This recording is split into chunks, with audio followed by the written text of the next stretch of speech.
All right, so now we're talking about the TNA Lockdown 2012 pay-per-view. Um, I'm not going to go through absolutely everything because I'm kind of busy and everything, and you can go read the review on the link that's below. But we Or you could watched spend the time productively, like watching Dixie Carter's boobs. either way. Um, get yourself a fajazzle if you're one of those Jersey Shore type people. But this pay-per-view started off with the Lethal Lockdown match, which I thought was kind of interesting because that was one of the main events. But it happens.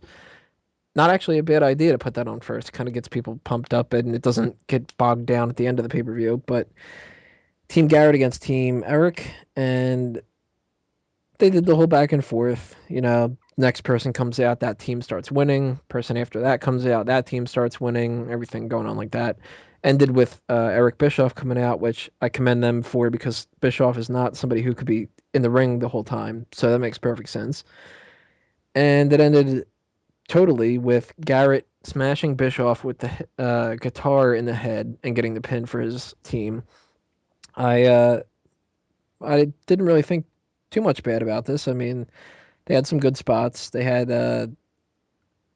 essentially the proper ending for it.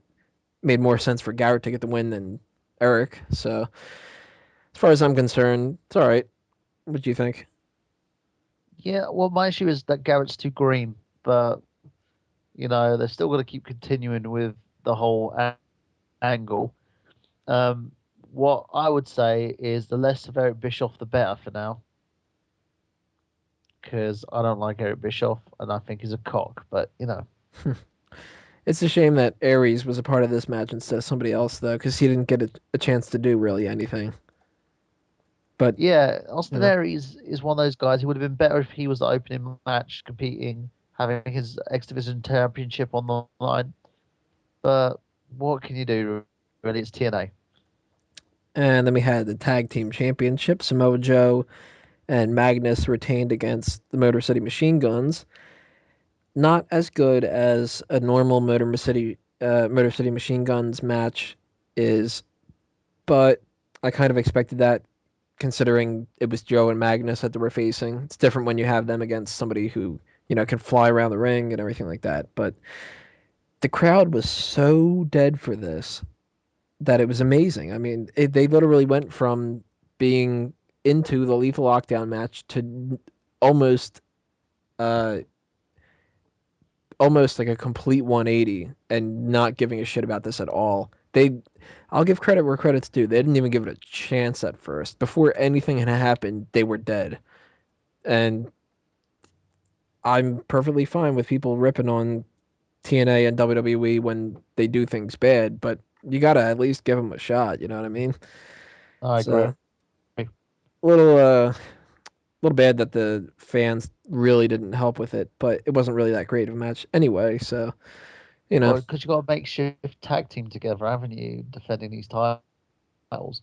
And the tag team division is getting very similar to WWE at the moment, in terms of there's not enough talent pool to compete for the titles. So of course people are going to get a bit pissed off. well, hopefully the Motor City Machine Guns actually win the title soon, and they could move on to something else. I'm not a big fan of the They Joe just and need to Magnus rebuild team. the division properly instead of saying, "Listen, brother, we're going to rebuild the division, dude," and then not do shit.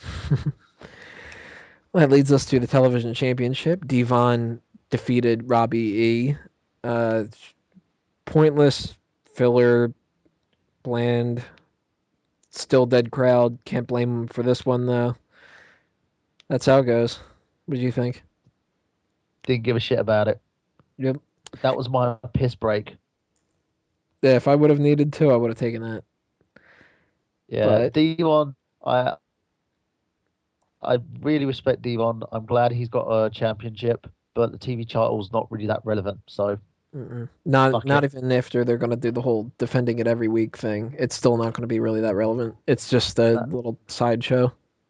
it's And not just the defenses that's going to count for a title. It has to be the matches themselves. mhm. There has to be stakes for that championship. and it has to. I mean, sad to say it because it's Devon. It has to be a bigger name for it. Devon's not Yeah, a name to carry a title. You know. That's what I'm The thinking. way I see it is, if they had a young up and comer and had that person defending that title and had great matches and actually used it as a stepping stone, I wouldn't have an issue. But they just keep throwing the title on everybody that breathes. And you know what? I don't know why they don't put that on Crimson and have him defend it every week and do tie that in with the whole streak idea. Because it's TNA. That's all I can say. Booking wise, every time they do something fucking stupid, it's TNA. That's Yep. like, going to someone's house and smacking them over there with a phone, and they're like, "Why did you hit me?" To give you a brain hemorrhage. That's TNA. Well, then we had another pointless filler blah kind of a match, and that was Gail Kim defending the Knockouts Championship against Velvet Sky and defeating her. So not a good week for Velvet. Fuck. Again, pointless. He loses everything. Don't worry, Velvet. Come to my house. I'll Then we had give you the address later. then we had Ric Flair come out and waste what was it like 20 minutes to talk about how he's pissed that Bischoff lost and he wants Hogan Woo! and Hogan comes out and basically just says like you're awesome but fuck you, punches him once and it's the end of it. Awful waste of time. It reminded me of the shit that WWE does where they just Yeah, throw a goddamn promo into there instead of having another match. like a Really. half an hour fucking commercial fest for a fucking pay-per-view. Hmm. Sure, we'll see a lot of that on the 3 hour Raw. Ugh. Ugh. But then we had Rick, retire. Sort retired yourself 20 out years your own ago. fucking misery. If you want, go to WWE if you need the money. Become an agent. Talk to people. Motivational speak. Stop fucking wrestling. I'm tired of seeing your fucking man boobs Hmm. Legends contract. and your receding fucking hairline. Then we had Crimson against Matt Morgan. Crowd was still dead for it, and kind of a slow match and everything like that. Crimson won Pointless by feud. winning, escaping the cage. Too bland, too uninteresting. Can echo that Pointless a whole feud. bunch. Pointless match. Made Matt Morgan look like a fucking stupid dipshit. Everything they've done to elevate Matt Morgan has gone down the fucking pan. Well, I'm not really too surprised. They're It's more, TNA. yeah. They seem like they're perfectly fine with taking Morgan, giving him a push, and using it for somebody else instead of actually. I mean, how has that guy not been their champion yet? Because he's basically too busy looking at himself in the mirror and going, I'm a monster and I need heavy, hardcore rap metal. And I'm a Uh, blueprint and I am the evolution of TNA. Yes, Matt, we understand. well, then we had Jeff Hardy against Kurt Angle. Jeff Hardy wins via pinfall after doing a swanton off the top of the cage. Good spots in the match. Good match. I liked it. Good match overall. Couldn't really give a piss about it because it's TNA. Well, yeah, I mean, you give me the option of pay me $20 and I don't watch the pay-per-view at all, I'd take the $20, but then again, I would take If 10. it's either between this pay per view and WrestleMania, this pay per view was probably one a little bit up than WrestleMania. But anyway, I agree. Then we had a randomly thrown together match that they weren't promoting ahead of time, or if they did, I completely missed it, which was Knockouts Tag Team Championship. ODB and Eric Young retained against Sarita and Rosita. Just a piss break. Couldn't care less. Didn't seem like they again, really did either. exactly. Plus, you've given Eric Young a fucking women's tag title. Good job, TNA. And I thought Russo was fucking stupid. Well, Eric Young is just, they just keep throwing random things at him, and he just keeps doing it. So, all right, well, if that's how you want to do it, then go ahead. But I'm waiting for the storyline where he actually eats his own shit. you're that's probably fucking next week on Impact. Probably, yeah. ODB Uh, like dumps him and then he starts eating his own shit by the spoonfuls. and then he has a whole gimmick based on it, and then they give him a championship and they rename it like the Feces Championship or something. It'll happen, trust me. Finally, we had the main event of the night. Bobby Roode defeated James Storm because James Storm gives him the last call super kick, which knocks Roode out of the cage, effectively meaning he wins by escaping the cage.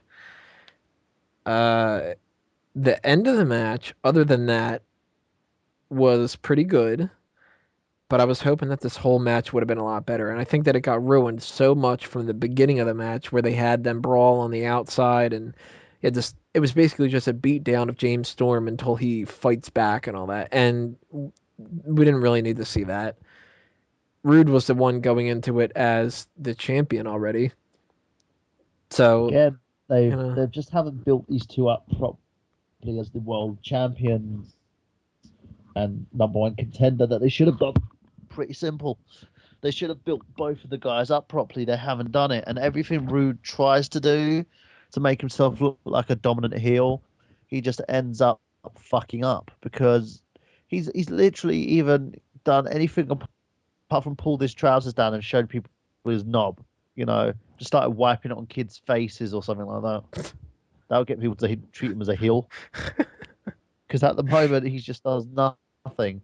There's nothing that makes Robert Roode interesting, apart from him getting all scary and threatening Dixie Carter. That's not going to make people want to hate you. That's going to make people want to pop.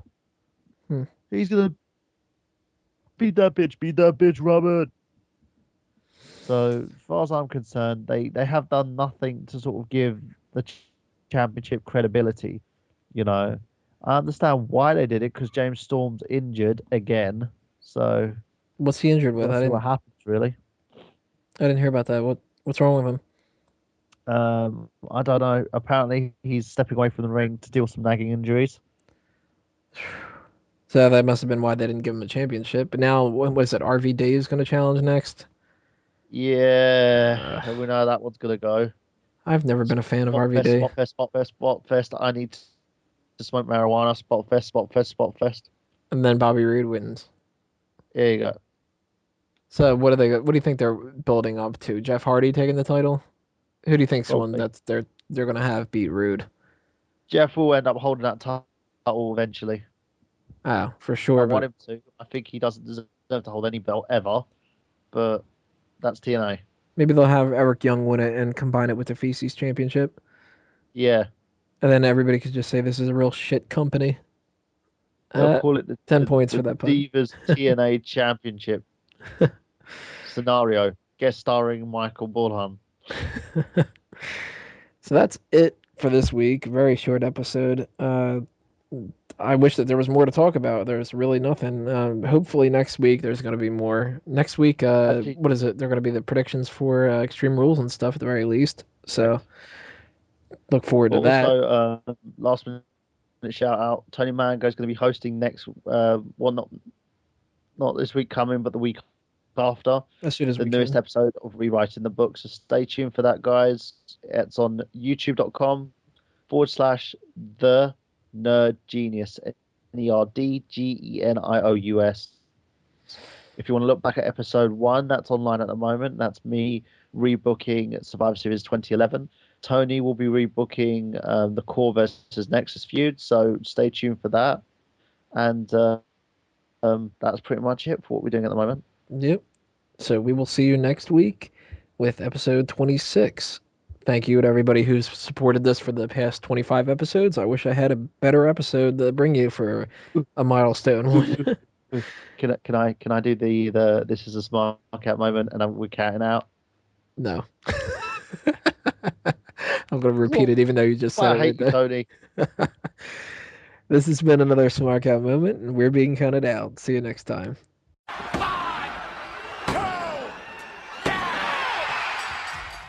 I'm a Greek swimmer, long jumper, cocksucking redneck, outros of rednecks, all my friends. It's time to end the show, so get the fuck out of here. Well, we're coming to your town, bottles down and hands around. Outros and rednecks. It's time to end the show. Saying goodbye, baby.